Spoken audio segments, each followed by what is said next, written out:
We've all seen bad anime, but what really is the worst anime ever? Many claim it's Mars Destruction, but that can't be right. How can the show that has the most tragic scene in anime be the worst? This scene keeps me up at night every day of my entire life, and I have not recovered from it at all. I got bored one day, decided to scroll through all 25,000 anime and find what the worst anime ever was. And it's Pupa, a show about a brother and sister running away from their terrible parents and about the mysteries of Yume's evil mother and the mysterious powers. And how Ut will let his sister eat his immortal body for food to save her demonic hunger. Just your classic family drama. Oh wait, this show was like... But those hairbands, I want to know what they're about.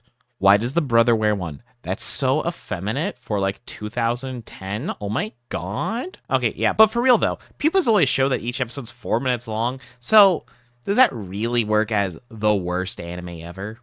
No, not in the slightest. We need a show that is actually a full-length episode that will actually have a story arc, and that is not one episode long. We're throwing out shorts. We're going for the actual worst full-length anime, and that would be with a score of a 2.89 on Mal, which is ranked 13,000. That's a bit higher than 25,000. No one really likes specials, OVAs, or recap episodes, apparently.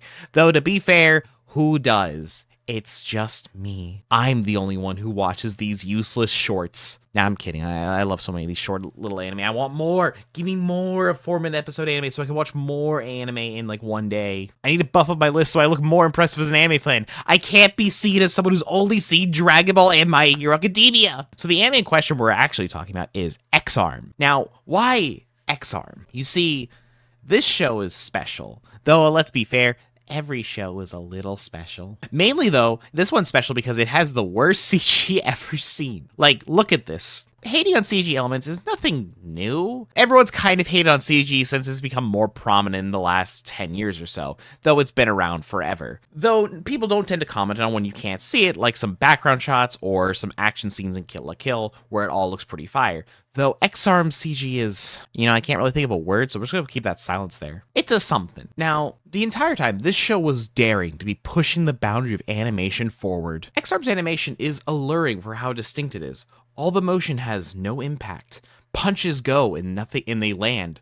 And it feels like nothing happened, like a little bitch slap. As the director puts, nothing like this has ever been put to animation. アニメ表現ではなかった複雑なことをやっています。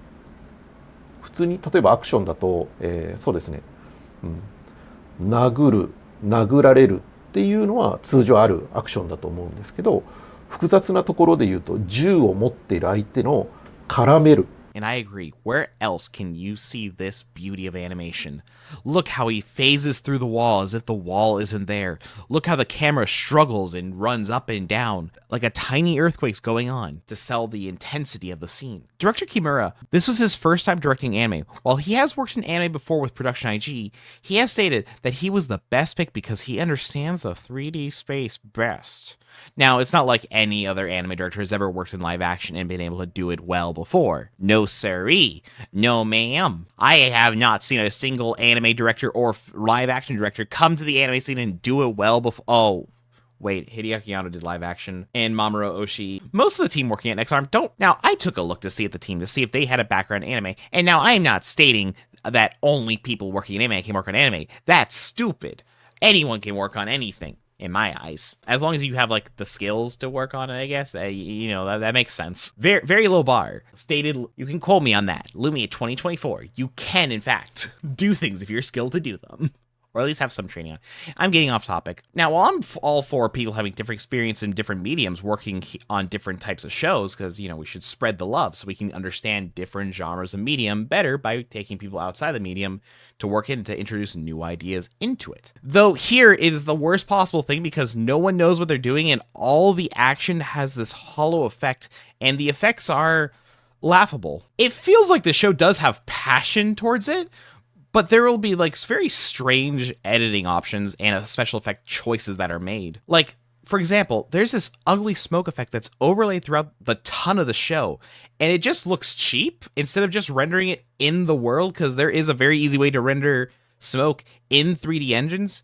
It's straightforward, and it just looks cheap and ugly at all times. And you can see that it's not cut, it's just overlaid onto the shot not any other way. Like, it doesn't cut when there's a new perspective, so it just feels off, like a cheap YouTuber effect. Like, look at this. There's a ton of scenes of animation being reused to inform plot points. While this is no stranger to anime, as anime has famously reused shots after shots to express points, like, for example, Sailor Moon's transformation sequence, or simple mouth flaps to encourage a character speaking. But these shots aren't well animated. It's just slow still zoom-ins and pans. While anime is no stranger to these types of animation either, keep in mind these are the shots that you see every single episode, and generally when these shots are reused, they tend to be very well animated sequences. I think your anime openings, cool action shots, or really good transformation sequences. It saves on time and budget constantly, and every anime does it, but these shots aren't the kinds of shots you want to look forward to. This isn't some good Sakuga, this is a high school project from 2012. This scene from episode 1 is played in almost every episode except for like 4 of them, to remind of Japan's 9/11 black hole attacks that were so bad that they were probably caused by the main character, Akira. Or Akira, doesn't matter. I don't care. Now, oh yeah, we haven't even gotten to the plot yet. Let's do that. Akira is your normal high school boy, except he hates technology. Yeah, he's made out of CGI while his brother's made out of 2D animation. Maybe he was the technology all along. That he did Japan's Pearl Harbor attack by destroying all of Tokyo with his black hole gun, and decided that in his conscience to make himself feel good, he's going to work with cops to hunt down the owners of these X-arms. Technology so far advanced that no one, absolutely no one, has any clue how they're made or how to reproduce them. These weapons were made over 10 years ago, and in those 10 years, no one has made any weapons close as powerful as them. I mean, it's a cool setup that they're all looking for the mysterious weapons, but like, why has no one been able to recreate them? The show never explains this. Maybe the manga does, but at no point do they explain why these weapons are so good, because the police gets their hands on several of them and they can't disassemble them and figure out how they work, or like how people normally learn how to like make the weapons again. Apparently it's just impossible. It's just impossible to recreate these weapons in any meaningful way. So I guess, spoiler alerts, it's Akira's brother. To no one's surprise, was told that he was like a really good at technology, but nothing was said that he was like the greatest genius of mankind, because he made like not one nuclear bomb like Einstein did. He made the equivalent of 12, or no, 16. He made 16 weapons, all stronger than the nuke, with like 3 people. How? Why? What was their point? What was their purpose? They never explained what their purpose is. They just made the most powerful weapon ever and then died. Like, all of them died except one of them. Kinda. We'll get to that later. Editor's note. No one can express themselves in the show until episode 12, where the main love interest, girl number 2, raises her eyebrows in sadness at her brother's death.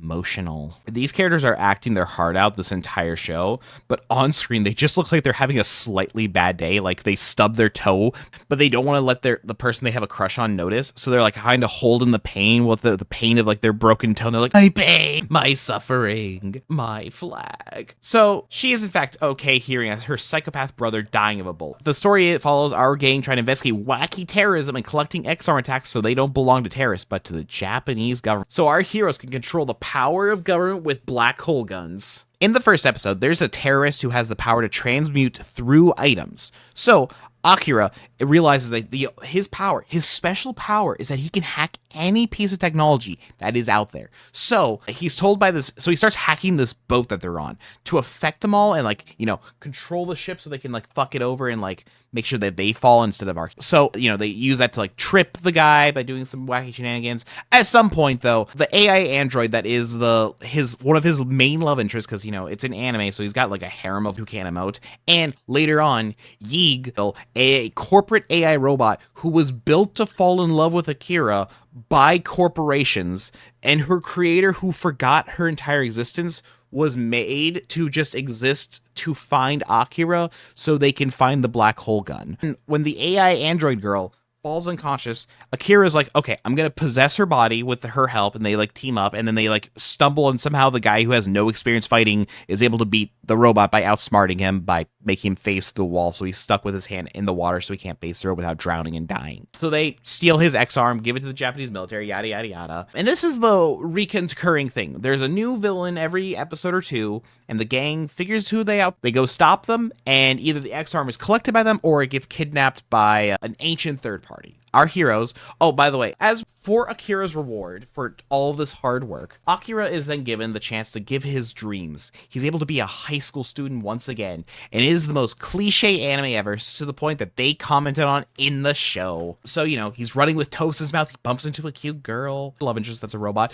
but then they're hacked by another android called Yggdrasil, and she goes by Yig. What do you gotta say for yourself, Yig? Anime is a Japanese colloquialism with Thank you, Yig. So, Yggdrasil and Akira, Yggdrasil's kind of like the standard anime girl that is like, I am insanely in love with you for no reason. And she was programmed by Akira's best friends to watch out for him, and he just made it so that she was just horny for him at all times. Classic anime stuff. You gotta have a girl who is like unconstitutionally in love with the main character for no reason whatsoever. It's the heart of all anime. An anime without that, is it really an anime? That's how I know for a fact that Avatar: The Last Airbender isn't an anime. Aang deserves his love. The new gang joins forces and they go hunt down to like the big final arc. There's a big auction for 3 to 5 X-Arms by the mysterious man known as the Auctioneer. And that's when we learn that the main villain this entire time, who's been doing all of these terrorist acts, because they're all apparently connected by a man known as Beta. Now, Beta is an evil clone of Akira, and Akira's evil clone was pretty much so that they could put Akira's broken mind into like a real body, but the evil clone was like, no, I gotta go and commit terrorism. Humanity is malice, and we should all die.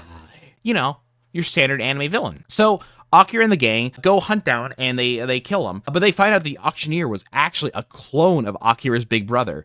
That's right, Akira's big brother, he died in the black hole incident, but he had a clone ready. Smart thinking. And they kind of have like bond, and they're like, I love you, bro. I'm not your bro, but come on, man, you look like my bro, and you have all of his memories. That's true, but I'm not your bro. I'm a clone, and I'll die to save the world. And so he dies, and they kill Akira. And it does be kind of weird, though, when you really think about it, that Akira's big bro decided to put his technophobe brother into a weapon of mass destruction, cloned his brother, and then cloned himself. Why would you do that? That doesn't make any sense at all. It feels like it would go against his wishes. I get that he was dead, now he's alive, but I mean, it feels a little wrong to his own personal thoughts, because he hated technology with a burning passion. And after he kills his evil clone, they save the day, everything's happy. I lied. I know I always lie to you, chat.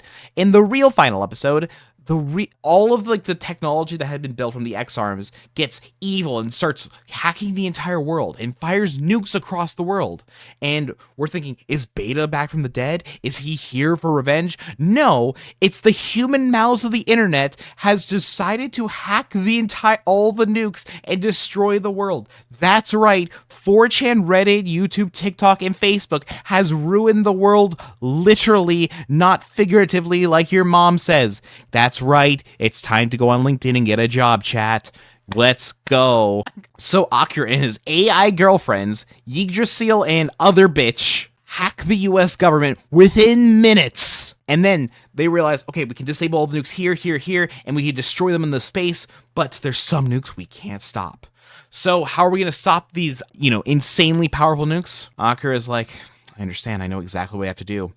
We gotta fire them all on one place to save the world. So, where do you think Akira picks? Bikini Atoll, New Vegas, Bethesda Studios? I'm keeping that. No, he picks Japan. That's right, our hero, the guy who was framed for nuking Japan, literally nukes Japan in the final episode to save the world.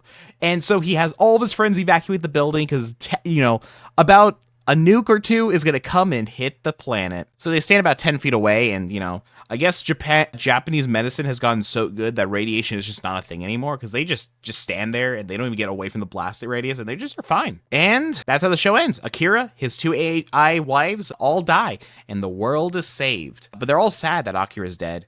And his brother, and except for the guy who originally created the weapons, he's fine. Apparently the chick who's been helping them out the entire time was actually the professor who had implanted his brain into a robot body and gave himself fake memories until he heard about Akira's brother was alive as a clone, so he could then come back and explain the lore. Why? What was the point of doing that? I get that you're a war criminal. Oh yeah, because he was a war criminal. That makes sense why he didn't do anything. So that's the plot of X. It's kind of crazy and wild and weird.